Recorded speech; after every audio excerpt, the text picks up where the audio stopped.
Kitang-kita sa mga mata ni Jackie ang kagustuhan nitong mabigyan ng magandang buhay ang dalawa niyang anak na mag-isa niyang itinataguyod matapos siyang iwan ng dating karelasyon. Vendor po sa sabungan. Nagbibinta po ako ng mga snacks para po sa mga anak ko kasi nag-aaral na po yung anak kong babae. Gusto ko po silang makatapos ng pag-aaral, sir, at saka may takot sa Diyos at magalang po ng mga bata. Kalaunan, nagliwanag ang kanyang mundo nung nakahanap siya ng katuwang sa buhay. Ang kasintahan niyang si Shemnil. Siya na po yung tumayo na ama sa mga anak ko eh. Siya na po yung nagpo-provide sa amin. Pero ang kanyang mundo, nagdilim.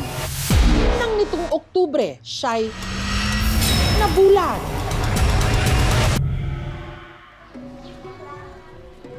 Hindi ko na po kaya maglakad na ako na lang. Ano ng mga anak ko? Sino na mag-aalaga? Hindi po yun. Kaso na wala na po akong paningin. Pinagdadasal ko nga palagi sa Panginoon na bigyan pa ako ng chance. Si Jackie kasi sinabuyan sa mukha ng asido. Pag malapit ko po sa kanya, binuhos niya agad sa mukha ko. Pero hindi ko po alam na muriatic po yun. Sino ang nakikita niyang maaring gumawa nito? Galit na galit po yung mukha niya, yung parang kakainin ka na ng demonyo.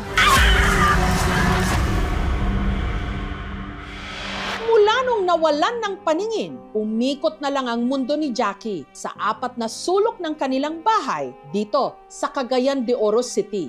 Naisip ko naman parang wala na akong kwentang tao. Para na po akong patay na. Hindi ko na po kaya maglakad na ako na lang. Hindi na ako makakaluto na ako lang.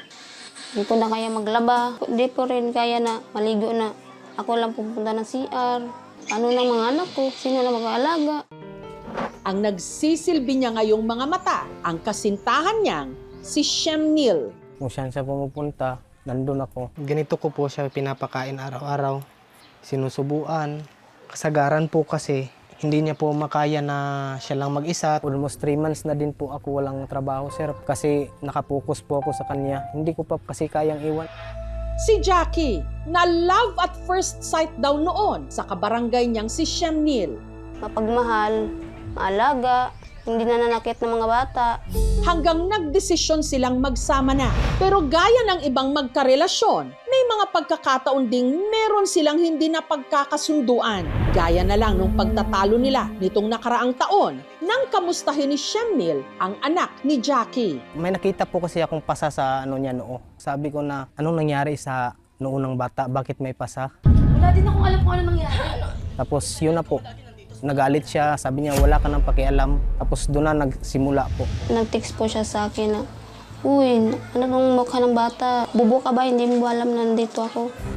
Dahil masama ang loob, ilang araw hindi umuwi sa kanilang bahay si Jackie. Pansamantala siyang nakituloy sa kanyang nanay Emeline na ilang metro lang naman daw ang layo mula sa bahay nila ni Shemnil. Hanggang isang hapon, habang naglalakad pa uwi si Jackie, meron daw sa kanyang sumalubong. Nakikita ko po yung bahay namin na may nag-inuman. Pag malapit ko po sa kanya, may hinuhugot siya sa damit niya. Binuhos niya agad sa mukha ko.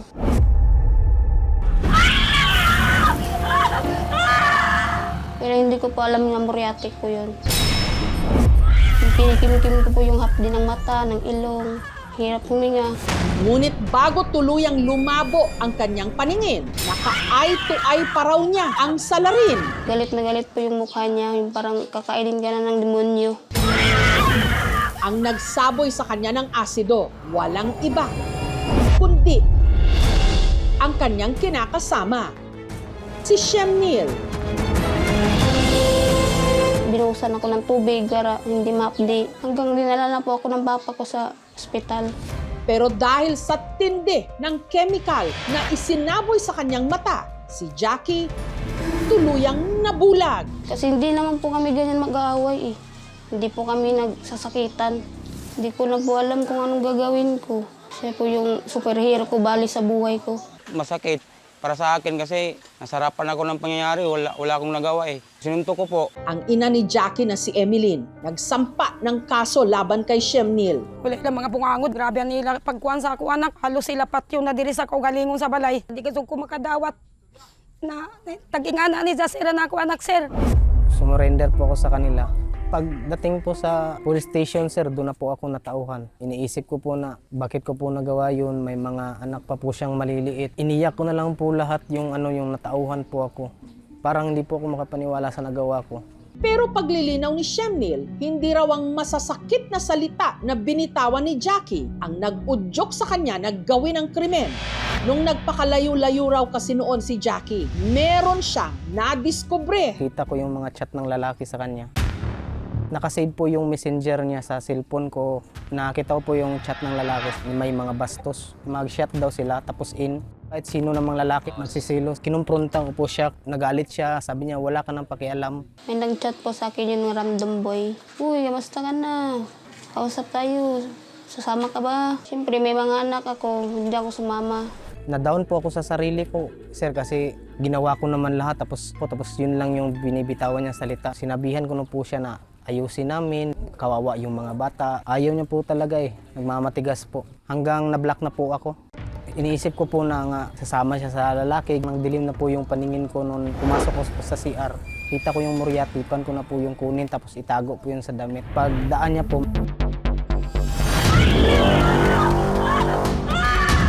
Dili ko mahakuan sa ako kaugalingon. Nabuhat sa ako anak na dili na makakita. Isip sa ako, naginikanan, dili na ako ni sir makitaan. Sa kabila ng nangyaring gulo at eskandalo, ang dalawa pinili raw na patawarin ang isa't isa. Andun din po ang pagmamahal ko po sa kanya, sir. Bali, naging nasanay na po akong nakasama siya Kailangan ko po ng kasandigan. Ang bulag na ngayong si Jackie, iniurong ang kaso, kaya ang bumulag sa kanyang si Shemnil nakalaya. Naawa na lang po ako sa mga anak ko Siya po yung palaging hinahanap ng anak ko na bunso. Kasi gusto ko po yung pamilya na buo Hiwalay na po ako sa dati. Ayoko na pong maulit. daming galit, daming sinasabi sa akin, pero wala sir Tao rin po ako nagkakamali, sir. Tsaka marami naman pong nag-guide ng ituwid ko na daw po o yung mga mali kong nagawa, gawin kong tama. Pinapakita naman niya na nagbabago na siya. Kaya niyang alagaan ako habang buhay. Yun po yung napili niya na bumalik sa akin. Gagawin ko na lang po yung lahat para matama lahat yung pagkakamali ko po. Kung pwede, donate ko na lang po yung mata ko. Isusugal ko po yung mata ko. Kung yun pong nararapat po, gagawin ko po yun para sa kanya. Hindi na niya ulitin na ganitong muntong pa kami sa ganitong buhay. Pag galit, ayusin agad. Ang mga anak naman ni Jackie, 2 buwan na ngayong nasa poder ng kanyang nanay Emeline. Sa pagkakuman sir, kuhaon ko na ako anak sir. Gusto na ako naaran sa ako dire. Poder. Dili na ako siya kuan sir na dito pa dito. Jack. Gusto na ako Jack na mauli na ka dire Jack ang mama nimo Jack. Di na ko gusto na nakapagkadya sa mga traidor na mga tao.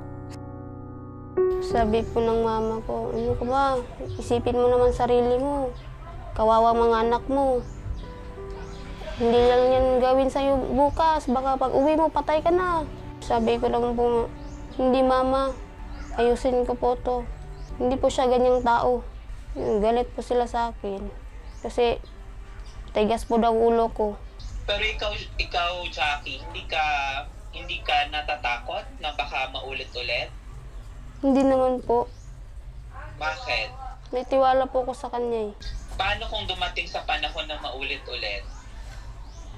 Pakukulong ko na po. Iwan ko na po siya. Para matulungan si Jackie na maproseso ang trauma na kanyang naranasan, inilapit namin siya sa isang psychologist. I do recommend proper healing and treatment to manage her emotions. Seek professional help also. Mayroong mga test na gagawin para malaman natin kung ano talaga yung diagnosis at may mga certain na mga psychotherapy na tinatawag natin na para ibigay sa isang kliyente. Murag niagaan akong kuan, kiramdam nga naistorya na ko si Doc. Dahil nga, it's so difficult to leave the safety, quote-unquote, of your comfort zone. Mahirap kasing iwan, lalo na kung yung relasyon medyo matagal na. Yung feeling na magsisimula ka na naman from the beginning. So mahalaga na sa mga kababaihan, this is the time to empower yourselves and know that there are people who can help you out. Huwag nating i-normalize yung ganitong klase ng mga antagonistic activities or behaviors. Ang kultura kasi natin, very patriarchal. Kaya minsan, hindi na i-report ng tama yung mga pinagdaraanan ng mga babae, lalo na kung sila inaabuso. Mahalaga na basagin ang pananahimik at tumindig laban sa patuloy na patriarchal thinking and treatment sa mga kababaihan. Sinamahan din siya sa kanyang follow-up check-up sa isang doktor ng mata o ophthalmologist. Hindi lang na nasunog yung pinakagitna, but also yung mga ugat nga na paikot dito dahil sa dami ng chemical.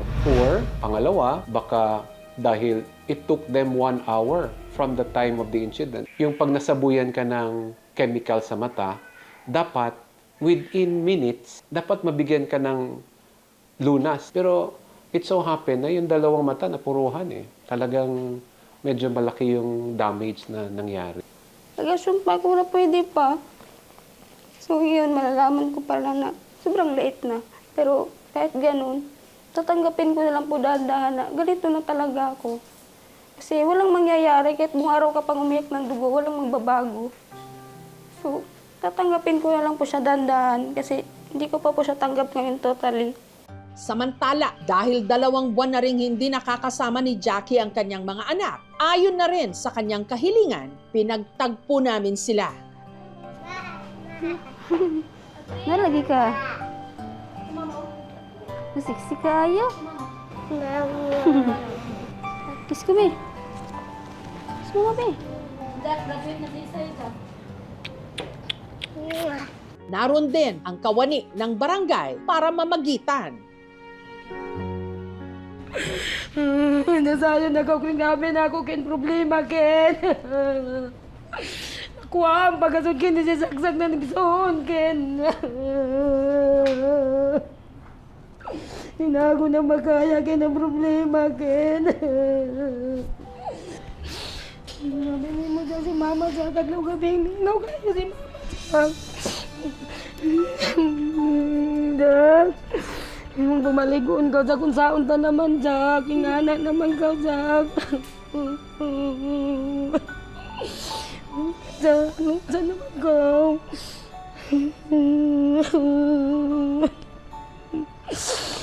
Gawin na ako pag inampingan mo, Jack. Kumansak yan.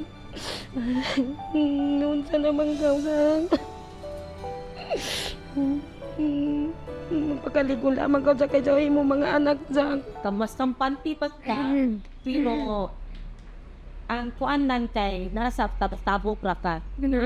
Pero ayaw ka nito. Wow, saan na po si mama o si papa? Kuya. So, dili pag ito pwede noon. So, we hope bitaw nga, ang iyong tandi promise, dili lang kay sa istorya lang ha. Imong idang buhaton. Mas gumaan po yung pakiramdam ko. Pananagutan ko po yung ginawa kong kasalanan sa kanya. Gagawin ko po lahat para maging maayos kami. O handa ako magpatawad. Basta sa sarkapisyohan niya, sir, na ako anak, sir. Di siya magsawa, magsakasilpisyo sa ako anak. Mahal ko na ako anak, sir. This is a very grave. Ikaw ang mabulag, gawa ng iyong kasama sa bahay. No? Hindi sila mag-asawa, hindi ba? Ito ay isang krimen. Zero tolerance sa lahat ng uri ng karahasan.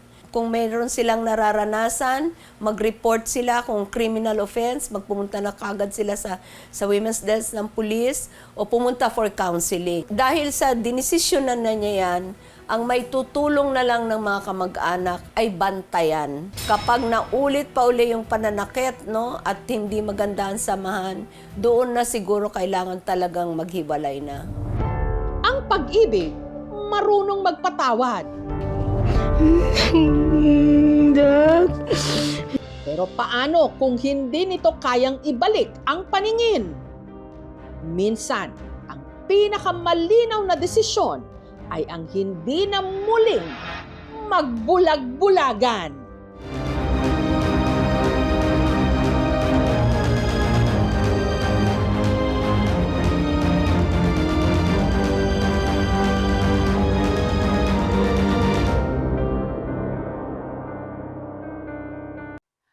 Thank you for watching, mga kapuso. Kung nagustuhan niyo po ang videong ito, subscribe na sa GMA Public Affairs YouTube channel.